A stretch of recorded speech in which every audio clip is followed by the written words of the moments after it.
Masharti iwaga ukija mara pili nakupa masharti magumu zaidi ya pale, yanaongezeka tena kupanda juu masharti mengine.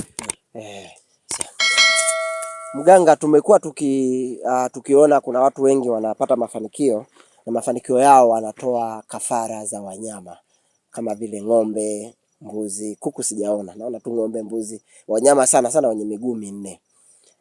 Kwa unavyofahamu, lakini pia kwa uchache napenda tufahamu, zile zinakuwa ni kafara za nini? Unajua makafara ni mengi. Ukiona kuna kafara la mbuzi, yani mali yake iko tofauti na kiwango kile ambacho ulichompandishia. Na kuna kafara la ng'ombe, nalo kafara la ng'ombe ambayo ni kafara kubwa ambayo la mwisho. Unanielewa? Maana lile kafara lile ni kubwa. Kwa hiyo likishafanyika lile, basi huyo mtu ni mkubwa. Ila kafara la mbuzi ni mtu mkubwa, lakini hawawezi kufanana na yule mwenye kafara la ng'ombe. Na ndio maana unaonaga hivyo. Na tunakuja kuna kafara tena la kuku, ambaye ndio hawa kuanzia kafara la kuku, akitoka kwenye kuku anakuja kwenye mbuzi. Akitoka kwenye mbuzi anakuja kwenye ng'ombe. Na ndio maana huyo anakuwa mtu mkubwa. Yani ni mtu anayeheshimika, na mtu na magari yake, na mtu na hela zake. Okay. Ng'ombe anatumia ng'ombe gani? Hizi au kuna majina ya ng'ombe ambazo inabidi mtu anoe?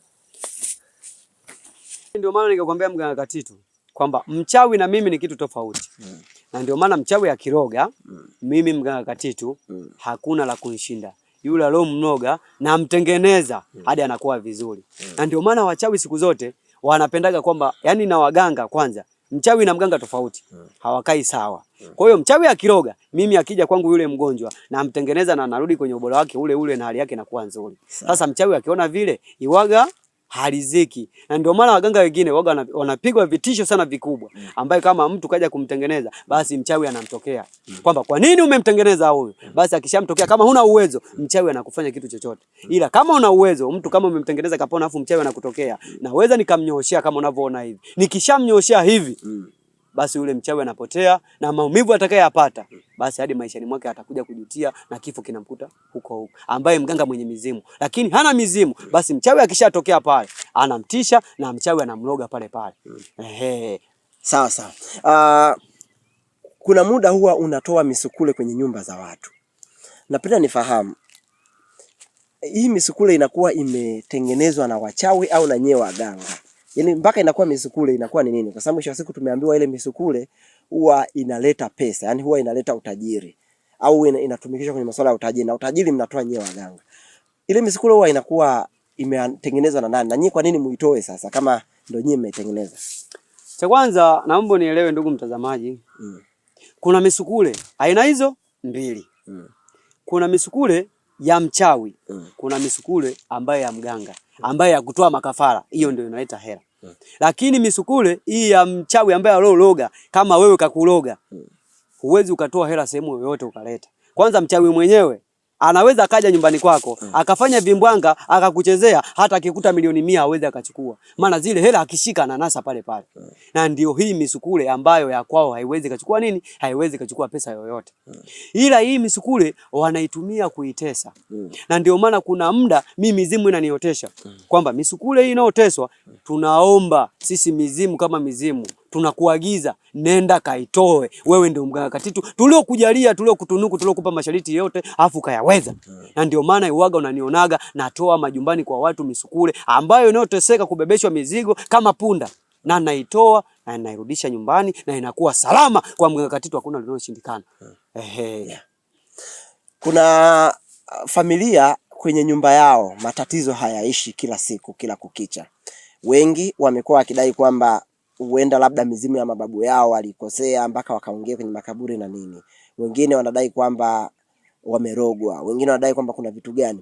Una namna gani ya kudhibiti matatizo ya kwenye familia? Yani mtoto anaumwa, baba anaumwa, matatizo yanaishi, wapo polisi, yani hivyo.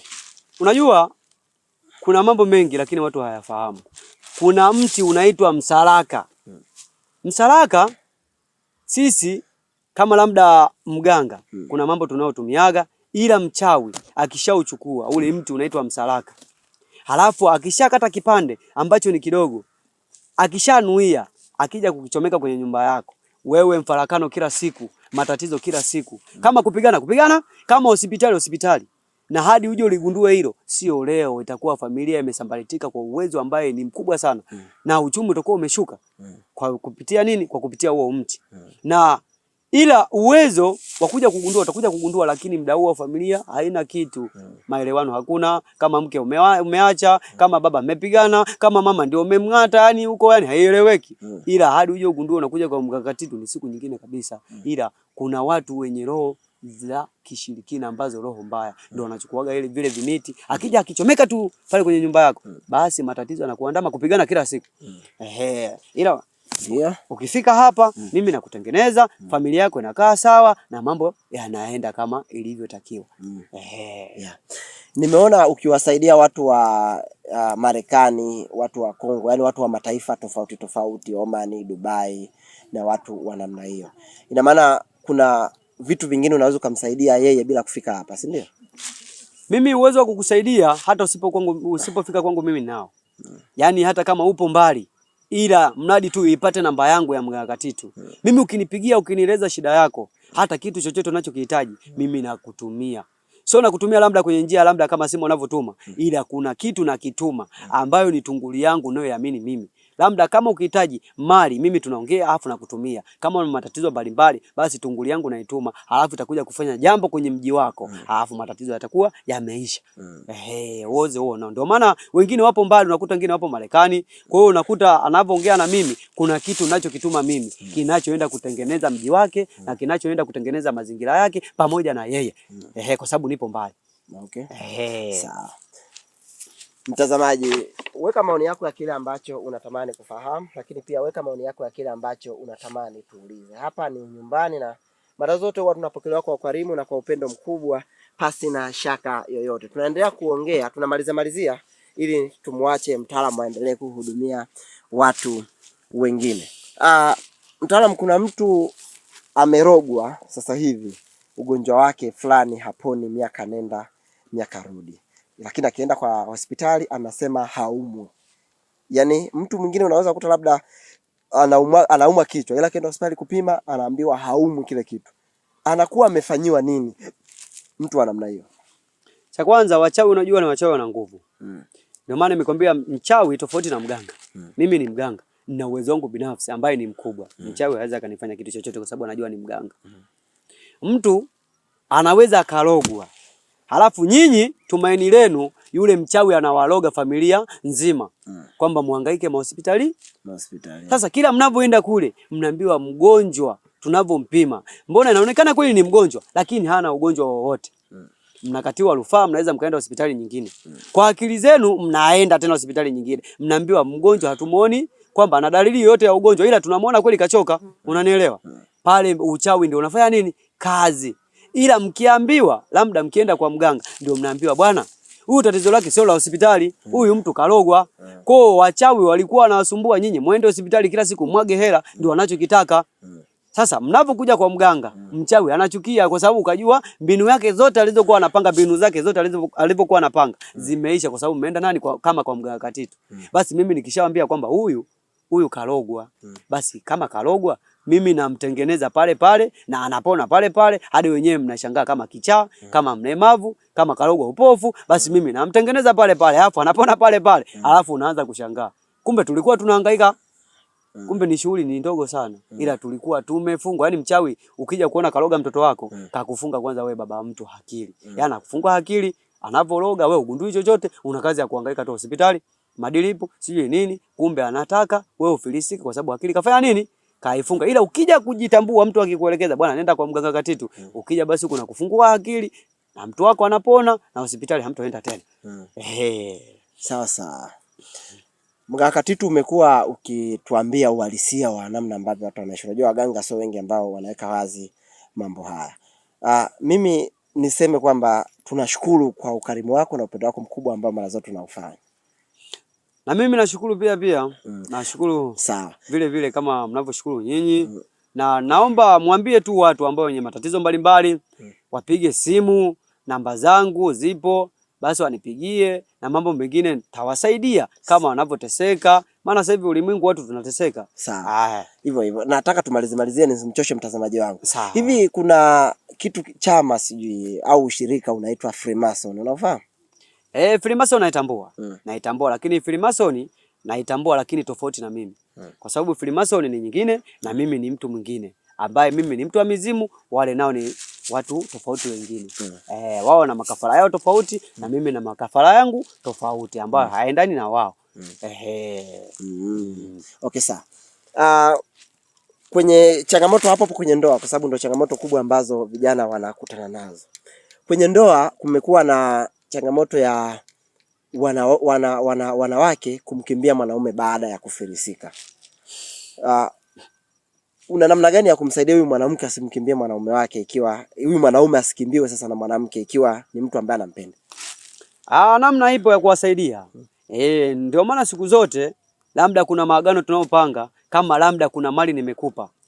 Hiyo mali nikikupa, hata ukija kuona labda umekosea masharti, kuna kitu naweza nikakupa, mke wako hawezi akakukimbia. Yani mke wako hata mali ikifilisika, lakini utakuwa naye kwa sababu kuna kitu nimekupa na umekitengeneza na umekula naye kiapo. Hawezi akakukimbia hata mali ikiisha. Ila kuna wengine wa kawaida mali ikiisha, mwanamke anaweza akakimbia, lakini akija kwa mganga Titu, mimi namsaidia, mke wake anarudi na upendo unabaki pale pale kama inavyotakiwa, kwa sababu kwa mganga Titu hakuna jambo linaoshindikana kwangu. Sawa. Mtazamaji, tunaendelea kupiga story kama kawaida. Nimekwambia nataka ufahamu mwanzo mwisho kwamba kipi ni kipi na lipi ni lipi. Mkakati, tunapenda tufahamu kitu kimoja.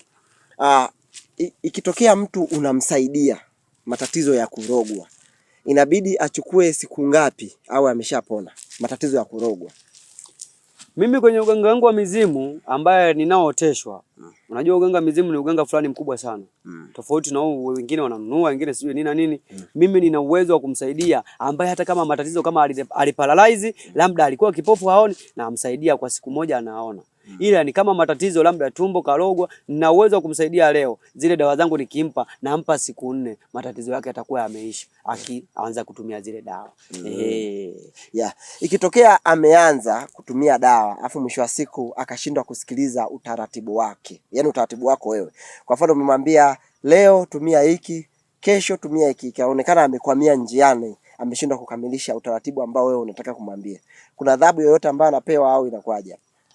Hapana, ila nachukiaga sana, ila kwa sababu ni mgonjwa nimekuja kumwagua mimi. Ninaochukiaga sana ni wale ninaowapa masharti, ila yeye binadamu, kila binadamu ana makosa, ila naweza nikamuelekeza hapa umekosea, ila usije ukarudia. Maana ukija ukarudia utanikosea mganga Titu, ila nitakuelekeza dawa zako unavyotumia. Ndio maana iwaga nikiwaelekeza kutoa dawa zangu, basi ukifuatilia masharti unatumia na unapona. Sasa yule kwa mtu atakayekosea, siwezi nikaongelea kitu chochote, ila akirudi nampa masharti yangu ya dawa, basi anatumia. Na akitumia atapona. Maana kukosea ipo. Kwa binadamu, kukosea ipo. Okay, sawa.